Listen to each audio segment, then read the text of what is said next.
Welcome back, guys, and we're getting ready to start spring ball. Feels like we've just finished, and we've been transitioning, doing a lot of football work meetings, lifting, running. It's been really good for us. I think it's been January we go out recruiting, so we don't get to see our young new players. I think we got around 30 between portal, I'm calling new, and mid-years. It's a big group of guys. It's almost 1/3 of your team that keeps turning over each year. So that's really critical to me. We don't get to spend much time with them. February, we got to spend more time with them, but that's also a time that we as a coaching staff don't have recruiting on campus. So we try to spend time with our families and spend time with our team. So this is when March hits and we get to actually go out there and practice football and be around our players and implement our systems. And I love spring practice because you get the day off in between. So there's a big recovery day, there's a big install day, there's a lot of information to be shared. So I want to be able to provide you guys with as much information as possible. A lot of updates. As you know, we have postseason surgeries. We had guys that had pre-bowl game surgeries, post-bowl game surgeries. So a lot of medical information to be given out there. I think they come into practice on Thursday, or when are they coming out there? Thursday. Thursday. So you'll probably see a lot of that stuff Thursday. But I'll try to do this as quickly as I can, and then you're free to ask about whatever you need to ask about. I'm gonna try to hit on some of these. Bo had left shoulder surgery after the season to repair a labrum. We've had, on average, I think 4 labrums a year. I think we're right on that this year. So Bo will be out for spring. He should be ready for fall camp, but he had a good fall, but we had to repair the surgery, and so that's been done. Ty Dawkins had the left foot navicular fracture. He had surgery following the season. He's progressing well. He's going to miss spring practice, but he should be ready for fall camp. If you remember, he dealt with that a lot during the year. We were able to get him back and let him play, but felt like it was best now with the downtime to go ahead and have that surgery done. Chris Jones, the mid-year young kid, he gave up the back half of his senior season to have surgery on his foot. He's progressing well. You'll see him out there practicing, doing things, but he'll be limited some with what he's doing. Christian Miller he had a meniscus prior to the Orange Bowl. He had surgery post Orange Bowl. He's progressing back into activity. He should be fine, but he's been limited a little bit as well.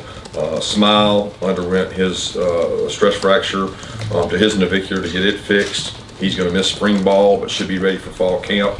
As you guys know, he decided to return this year. That played a large part in that for him returning to be healthy.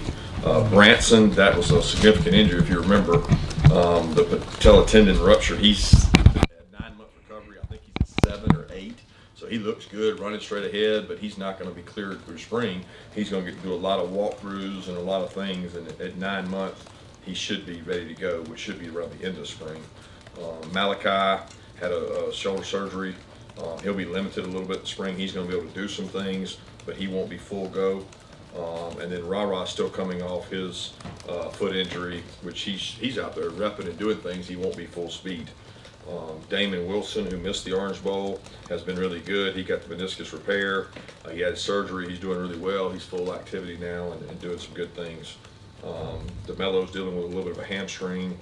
Colby's dealing with a little bit of an ankle, but they're both out there working, just limited in some ways. I think that updates most of the postseason surgeries. The one update, and probably the toughest note for us, is Pierce Spurlin is going to have to take a medical disqualification. He can no longer play football. He had a congenital heart condition, which we were aware of and closely monitoring. Over time, he had to make a decision with he and his family, and they made the decision to give up football to be safe, and it's really a tough decision for him. We're praying for him and his family. He's going to be fine. I mean, he's out there with us now helping, but it's just too much at risk for him, so he will not be able to play. And it really, you hate it for the kid because he was going to be a really good football player. He got so much better during the season, but it was something we were monitoring closely, and it got to the point where he had to make a tough decision to give up football for the safety of his well-being. But we think a lot. His mom and dad, his family, both of them are Georgia grads. And I really hate it for Pierce because he was going to be a really good football player. But he'll stay with the team on scholarship in a role. he'll help us day to day out there, and we've had people have to do that before. So that's a lot of words to open it up for you guys. And goals of spring for me would be to expand our roster of winning football players. So what defines above the line and below the line is, can you play winning football? We probably got 30 or 40 guys that have proven that.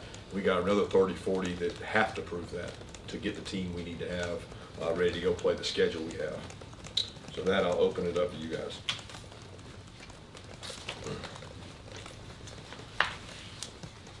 Yeah, Coach, it's amazing. I guess 30 players.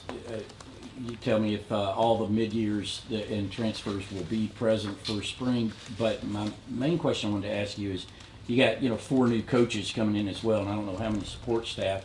But how much onboarding does that require for you in terms of these? They hadn't been through one of your practices either, and all the things that are unique to your program.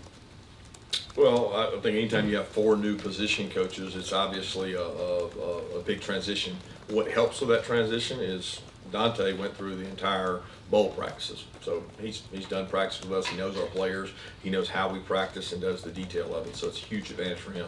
James Coley has been on our staff before and understands the standard and the expectations, which is part of the main reasons we hired Coach Coley, was the fact that he knew the standard. He knew how things operate here. He's a really good recruiter. He's a great teacher. So that was an asset. T-Rob has been with Coach Muschamp for many years. Came from over in Alabama, where there's some things similar. So I don't worry about those expectations. And then Coach Crawford's a guy that we've had kind of on our radar for a long time. He worked for Coach Brent Key, who was also under a lot of the same things. So I don't worry about the standard of excellence, the transition. They got to go out and do it. We've got to go out and practice, and that starts today. But we've had a lot of training time up till now. I think that answers your question. Yeah. The new guys, everybody here? Yeah, when you say everybody here, I don't know what you mean. The guys that came mid-year, they're all here. The transfers particularly, are they all here? Yeah, everybody that came, like the Stanford young man's not here. Yeah. But he's not here yet. But the rest of those guys are all here. They're the guys that came in the portal that signed with us and came, and some of them got to practice in bowl practice, and some of them chose not to practice in bowl practice, but they're here with us since January. They've been working out. They should be out there unless they were aforementioned injured. Yeah, Coach, you mentioned about a third of your roster turning over. I'm curious at what point in the offseason maybe new leaders might emerge. You might notice some guys taking a new role, and if so, if anyone has kind of vaulted into that level of discussion. Yeah, the leadership thing is going to be a question everybody asks, but you earn that. You don't just inherit that, and you don't inherit it from previous years. So, from January, off-season conditioning, February, all the running we've done, March practices will show a lot of that. There's been guys popping up in skull sessions doing a good job. We get to cultivate better leadership in these small groups. It gives more people an opportunity to speak. I'm very pleased with where we are. I'm very pleased with some of the returning players not accepting complacency for themselves. As much as it is onboarding the 33 new guys, it's taking the top 33, one-third of your team, and making sure they're not on cruise control and just back to be back, just back to be around. I mean, the guys like Nas, Tate Ratledge, Truss, Warren Brinson, Carson Beck. I mean, these guys have been a core part of our program for a long time. They've got to continue to grow and develop themselves. Otherwise, we're pretty stagnant. So the leadership will continue to reveal itself over the coming weeks. Kirby, with changes in college football, we've heard about coaches having to be in more CEO roles. Has your time allocation changed? And also, you've been known to say, if it ain't broke, find a way to make it better. Are there any notable changes in how you might approach things this spring? I think we're always changing and evolving. If anything, it's how you cultivate your team each year, because the team is changing so much each year. So for me, those I don't know the exact number. Y'all know better than I know. Once you count a walk-on or a mid-year, I don't know what the number is of freshmen. And then the portals, y'all tell me, what are we at, 4 or 5? I don't even know. So whatever those numbers are combined, that new part of your team, integrating it into the culture and what you believe.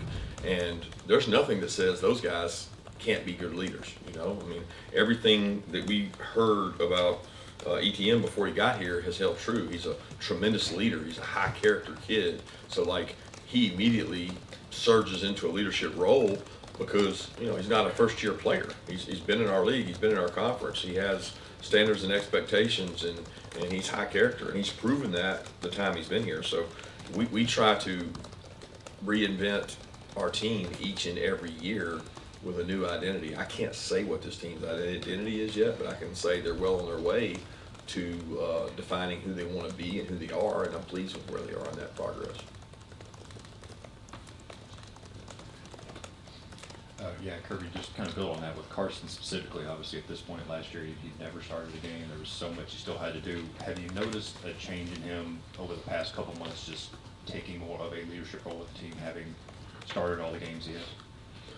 Yeah, I don't. Carson is not an extremely assertive young man. That's not his. He doesn't try to assert himself mechanically. He doesn't just jump in there and do it. I think he's done that more in the last couple of days since being back from spring break, and I expect to see it even more today in terms of leadership in the huddle and the things he does. But he has high standards. He has high expectations. His decision to come back was built around doing something different, doing something special. I think he's got to build a rapport with some of these new wideouts we've got. We've got several new wideouts in that room that are going to be important for him to grow with. But I'm very comfortable with where he is as a leader, and the way he leads is the way he's comfortable leading, which is primarily through his actions. Hey, Coach, over here to your left. What was your initial reaction to Coach McGee taking the head coaching job at Georgia State, and what made you confident that Crawford would be the right guy to replace him? I've kind of been anticipating that with Coach McGee for a long time. He certainly will, how do I say this? He was deserving a long time ago. Okay, he has not gotten his opportunity till now, and he'll seize that opportunity to do a great job. Dale and Linda and their son Austin have been tremendous for Athens, Georgia, tremendous for me as a person. There's nobody that I relied on more heavily through the last 9 years, 8 years than Dale McGee, and I'm so excited for him to get this opportunity. It's something he's always aspired to do. He'll be successful whatever he does, and he as much as we benefited Dale's growth, he helped our growth, and he helped me become a much better head coach, having had that experience at the high school level and the places he's done and the relationships he has. That part will be missed. So I'm very confident in him. I'm very confident in Coach Crawford, who we interviewed as a wide receiver candidate and felt so strongly about him as a football coach.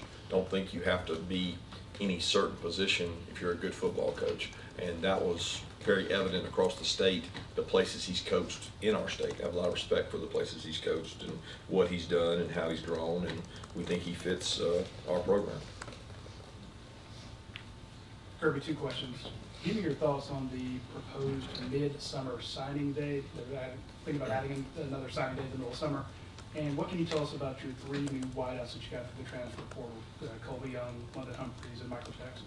Well, I can't tell you anything about them, really. I'll be honest with you, I can't, because I haven't seen them go out there and do anything. I've seen them run around in circles. I've seen them touch a cone.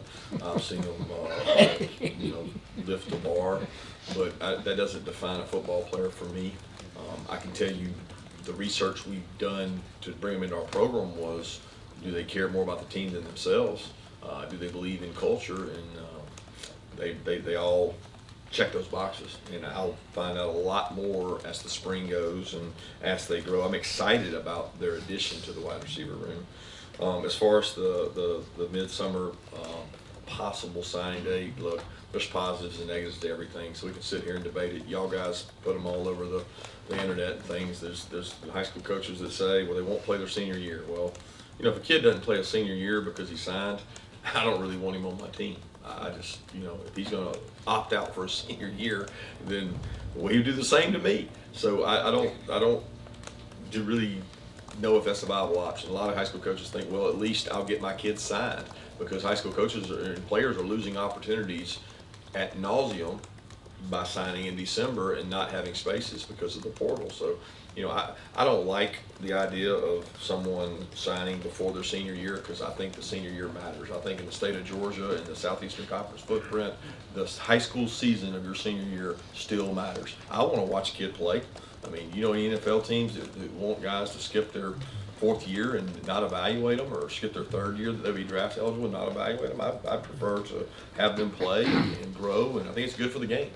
So I'm kind of indifferent, and if that goes that way, then we'll adjust to it and do the best we can with it. Thank you. Hey, Coach, I wanted to, speaking of rules proposal, I want to ask about the new proposal about the, communication devices in the helmet. Is that something you guys have had a chance to kind of test yet? If so, kind of how is that going, and what's the potential impact of that new rule? A lot of talk about nothing for me. I mean, we've used helmet communication before, whether it's talking to our players at practice, having earphones and walkthroughs and things. I mean, people have used it, so we are going to get to experiment with that. We have not yet, but we haven't practiced yet. So as I understand it, each SEC team would have 3 helmet devices they could use in practice. It's a supply chain issue, so there's no like this school's got 10, this school's got 2. There's a lot of liability involved into touching the helmets and putting pieces in it. So they're going to distribute those equally among the conference. So we'll have 3. We'll use them in practice.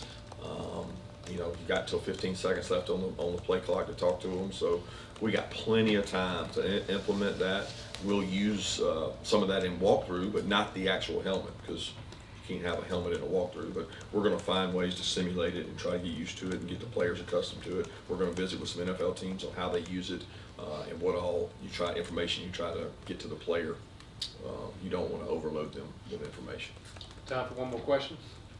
Coach, I'm just curious, does it feel any different coming in as a team that came up just short of the ultimate goal of a national title as compared to the last 2 years where you had a title and then 2 titles? Does it feel any different? Is there any advantage, disadvantage as a coach coming in this situation? No, I mean, every year starts fresh. And I say that all the time. Y'all say it's coach speaking redundant, but for me, it's a fresh beginning with a new team. And I'm trying to, since the last whistle, recreate this team. What does the 2024 team look like? And that would be the case regardless of how last year finished. I don't think last year plays anything into this season. Each season's independent of the previous. Thank you, guys.